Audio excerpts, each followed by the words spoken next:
Hey, ladies and gentlemen, this is Carmine Sabia for Explain America, and the Supreme Court is now involved in the Jeffrey Epstein case. Before we get started, please make sure you like, comment, share, and subscribe. Those little things really help us out, and they help our channel continue to grow. This Epstein thing is not going away. I think we all know that. People, myself included, want to know the truth. We want to see the files. We want to know who was involved. And I know that a lot of MAGA people have now started to say, it doesn't matter. No, it does matter. It does matter. Look, you either have principles and stand for something or you don't. And I do. And these people did something horrible. The people involved in these files quite possibly did things with young children that need to be discovered. And if they are still alive, the perpetrators, they need to be punished. And if they're not alive, people need to know for their legacy. What did they do? There's so many victims. So many victims. And we don't know anything. And the problem is now, when the government says, hey, there's nothing here, well, now what's happening? Now Ghislaine Maxwell, she's actually saying, hey, I want to appeal this thing. If there's no evidence, I'm doing 20 years. I want to appeal this thing.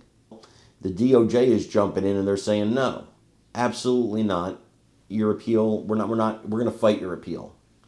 Well, based on what? You're going to have to show evidence, right?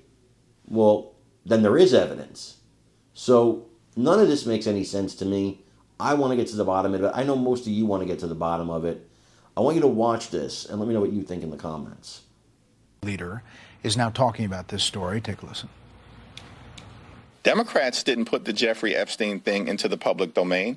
This was a conspiracy that Donald Trump, Pam Bondi, and these MAGA extremists have been fanning the flames of for the last several years.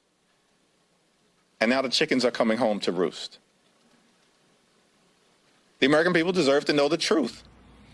So Politico writes this.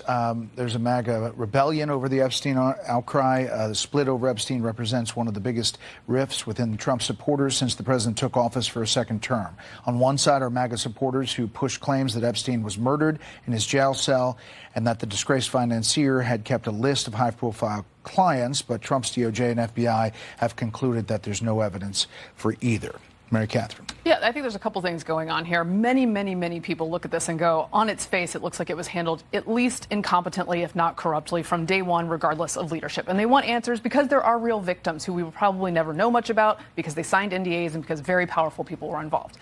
And also, there was an easy answer for the Trump administration here, which was Ghislaine Maxwell is appealing. We cannot release anything while that is ongoing. Right? I think that would have been the clean answer.